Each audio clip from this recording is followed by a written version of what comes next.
Good morning, students. How are you? Class 6 Hindi reader chapters 14 12 मासा एक पद्यखंड है जो हम पढ़ने वाले हैं। और इसके अंदर जो अत्यंत सरल भाषा में ये भारतीय संस्कृति और ऋतु यानी कि जो हमारी सीजन्स होते हैं उस ऋतु चक्रों और त्योहारों से परिचित करवाना है इस चैप्टर का उद्देश्य है। और छात्रों को हिंदी के 12 महीनों के नाम भी हमें जो है याद हो जाएंगे इस चैप्टर के द्वारा। हर मास महीने की विशेषता से परिचित करवाना है। मिलजुल कर रहने की इसमें सीख दी गई है और जीवों से प्रेम करना इसमें सिखाया गया है। तो हम लोग पढ़ रहे हैं। माँ कहती महादेव वर्मा की बहुत ही सुंदर रचना है। माँ कहती आषाढ़ आया, काले काले मेघ घिर रहे, रिमझिम बूंदे बरस रही हैं, मोर नाचते हुए फिर रहे, तो फिर ये सावन के दिन है। अब देखो, पहले तो आषाढ़ के बारे में कह रहा है, पहले वाले पद में देखो। माँ कहती है, कवित्र कहती है कि इसकी माँ ने कहा कि बताया कि आषाढ़ के दिन जो है चले गए हैं, चल रहे हैं, बाहर काले काले बादल छाए हैं, रिमझिम बूंदे जो है बरस रही हैं, यानी आषाढ़ में बारिश के महीने के लिए है। मोर नाच रहे हैं, अब सावन का महीना लग चुका है, राखी का त्योहार आ चुका है और मैंने छोटे भाई को राखी बांधी है, माँ ने उपहार में मुझे चुन्नी दी है। ये तो भी नेक्स्ट जो हम पढ़ने वाले ना। फिर ये तो सावन के दिन है, राखी भी आई चमकीली और नन्हे को राखी बांधी है, माँ ने दी है चुन्नी नीली। तो जो इस तरह ये दोनों में पहले आषाढ़ आया है, आषाढ़ का दिन मतलब बारिश के समय आने वाला है और बारिश का समय लग चुका है और अब रिमझिम जो है बूंदे बरस रही हैं। अब इसके बाद आपका जो है राखी का त्योहार भी आता है, सावन का महीना भी लग गया है। तो इस तरह यहाँ दोनों में आषाढ़ और सावन के दोनों महीने जो हमने देखे। अब देखो, ये देखो बारिश के महीने। भादों ने बिजली चमकाकर गरज गरज कर हमें डराया, क्या हमें चाई माई कर इसलिए था मुझे बुलाया, गन्ने चटका चटका कर माँ किन देवों को जगा रही है, ये कुंवार तक सोते रहते, क्या इनको कुछ काम नहीं है। तो इस तरह देखो यहाँ पर भादों के महीने में बादल बिजली चमक कर और गरज गरज का जो हमें डराते रहे हैं, क्या हमने इतने प्यार से विनती करके इसलिए बादलों को बुलाया था कि हमें डराए। अब माँ गन्ने चटका चटका कर न जाने की देवों को जगा रही है। जब अभी जब देव जागते हैं ना, कब जब देव सोने 11 बजे देव जगते हैं जब, तो गन्ने को उठाकर एक गाना गीत गाया जाता है। उस तरह ही जो गन्ने चटका कर जो देवों को जगा रही है, ये देवता कुंवार के महीने तक सोते रहते हैं, क्या इनके पास कोई काम नहीं है। इस तरह बच्चे आपस में बात करते हुए इस कविता को जो है प्रस्तुत किया जा रहा है। दिए तेल सब रामा लाई, हमने मिल बत्तियां बनाई, कार्तिक में लक्ष्मी की पूजा करके दिवाली जलाई। तो कार्तिक के महीने में दिवाली का त्योहार आ गया है, लक्ष्मी पूजा की तैयारी चल रही है। रामा जो है वो दिए और तेल ले आया है, हम बच्चों ने मिलकर बत्तियां बना ली है, शाम को सबने मिलकर लक्ष्मी पूजा की है और दीपावली भी मनाई है। अगहन का महीना लग गया है, माँ कहती है कि खेलो लेकिन दूर नहीं जाना, लेकिन हम तो बच्चे हैं, हमें तो अपनी चिड़ियाओं की खोज खबर लेकर आना ही है, चाहे माँ कुछ भी कहे। अब देखो यहाँ पे माँ कहती है, अब यहाँ पर माँ अगहन के दिन है, खेलो पर तुम दूर न जाना, हमको तो अपनी चिड़ियाओं की खोज खबर लानी है, चाहे माँ कहती ही रहे। पूस मास में सिली रजाई, निक्की रोजी बैठे छिपकर, रामा देख उन्हें पाएगा, कर देगा इन सबको बाहर। माघ मास सर्दी के दिन है, नहा नहा हम कांपे थरथर, पर ठाकुर जी कभी न कांपे, इन्हें नहीं क्या सर्दी का डर। तो देखो, पूस का महीना लग गया है, सर्दियों की शुरुआत हो गई जैसे अभी, और माँ ने रजाई सिल दी है, निक्की और रोजी जो है रजाई में छिपा छिपी खेल रहे हैं। रामा उन्हें ढूंढ लेगा तो उन्हें रजाई से बाहर निकाल देगा। माघ का महीना जो सर्दी का महीना होता है, इन दिनों नहाते समय हम सर्दी में थर थर कांपने लगते हैं और माँ अपने ठाकुर जी भगवान जो कृष्ण की मूर्ति है उनको सर्दी में ठंडे पानी से नहलाती है, लेकिन ठाकुर जी तो कभी नहीं कांपते। हम सोचते हैं कि क्या उन्हें सर्दी नहीं लगती है। तो देखो अब इधर देखो,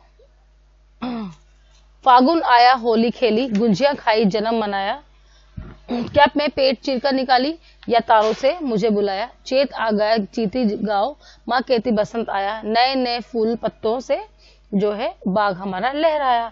तो देखो इधर फागुन का महीना लग गया है और होली का त्योहार भी आ गया है। हम सब ने खूब होली जो है खेली, गुजिया भी खाई है। इस तरह जो महादेव वर्मा कह रही कि मेरा इस दिन जो है मेरा जन्मदिन भी फागुन में ही मास में हुआ है और सबने मेरा जन्मदिन भी मनाया है, लेकिन मुझे जानना है कि मैं कहाँ से आई हूँ, क्या मैं माँ का पेट चीर कर आई हूँ या माँ ने मुझे तारों से बुलाया है, क्या मैं माँ के पेट से निकली हूँ या तारों से ऊपर से भगवान ने मुझे, ईश्वर ने मुझे यहाँ भेजा है। तो इस तरह इस पैराग्राफ में फागुन आया, फागुन का महीना लग गया है और उस समय हमारे होली का त्योहार मनाया जाता है। तो हर त्योहार में, हर महीने में हम जो है कुछ ना कुछ स्पेशल पर्व या त्योहार जो है मनाते हैं, वो इस पार्ट में हमें दिखाया गया है। पहले मैं इसका सरलार्थ कर दूं, फिर आप इजीली इसको समझाऊंगी। चैत का महीना आ गया है, चैती जो है लोकगीत गाए जा रही है। माँ ने बताया कि बसंत ऋतु आ गई है, हमारा बगीचा नए फूल पत्तों से जो है भर गया है। अब देखो, अब बैसाख आ गई गर्मी, खेलेंगे हम फव्वारों से, बादल अब न आएंगे हमको डंडा ठंडा करने बौछारों से। माँ कहती अब जेठ तपेगा, निकलो मत घर बाहर में। हम कहते हैं गौरैया प्यासी, पानी तो रख दे आंगन में। बाबूजी कहते हैं इनको नया बरस है पढ़ने भेजो। माँ कहती है ये है छोटे इन्हें प्यार से यहीं सहेजो। तो अब जो है, अब क्या गया है, अब आ गई गर्मी। ठीक है, अब बैसाख का महीना यानी गर्मी का महीना शुरू हो गया है और अब हम फव्वारों से खूब पानी में खेलेंगे। फव्वारों से यानी खूब पानी की मस्ती करने वाले हैं। बादल अब ना आएंगे और अब जो है बारिश तो होगी नहीं, गर्मी बारिश होती नहीं हमको ठंडा करने, और हम जो बारिश होती है तब हम ठंडे होते हैं। ठीक है ना, बारिश गर्मी से निजात पाने के लिए बारिश ही तो होती है, तो अब बारिश होने वाली भी नहीं है। माँ कहती है अब जेठ तपेगा, अब जो जैसे जैसे गर्मी दिन आएंगे ऐसे जेठ का महीना लगेगा और तेज गर्मी पड़ने वाली है और अब घर से बाहर नहीं निकलना है हमको। हम कहते हैं गौरैया यानी कि जो चिड़िया है वो प्यासी है, तो हम आप आंगन में जो है उनके लिए पानी का जो है प्याला रख दो। और अब बाबूजी कहते हैं इनको जब नया साल लग गया है, तो आप इनको पाठशाला भेजो, इनको पढ़ने के लिए स्कूल भेजो। लेकिन माँ कहती है कि ये तो बहुत बच्चे छोटे हैं अभी और अभी इन्हें घर में ही सहज कर रखेंगे हम, तो हम इनको 12 महीने में जो है मतलब नहीं भेजे। मतलब 12 महीने में ऐसा कोई सा महीना नहीं है जिसमें उन्होंने, माँ तो बच्चों को लाड़ प्यार में कि भाई अभी गर्मी है तो गर्मी की वजह से बच्चों को नहीं भेजना, बहुत सर्दी है तो सर्दी में नहीं भेजना, बारिश का मौसम है तो बारिश में नहीं भेजेंगे। तो इस तरह जो इस पूरी पाठ में मतलब 12 मासा जो है पूरे 12 महीनों का इसमें चित्रण किया गया है और हमने एक ही महीनों को जो है जो हमारे हिंदी महीने हैं उनको जाना है कि किस किस महीने में किस किस त्योहार को मनाया जाता है।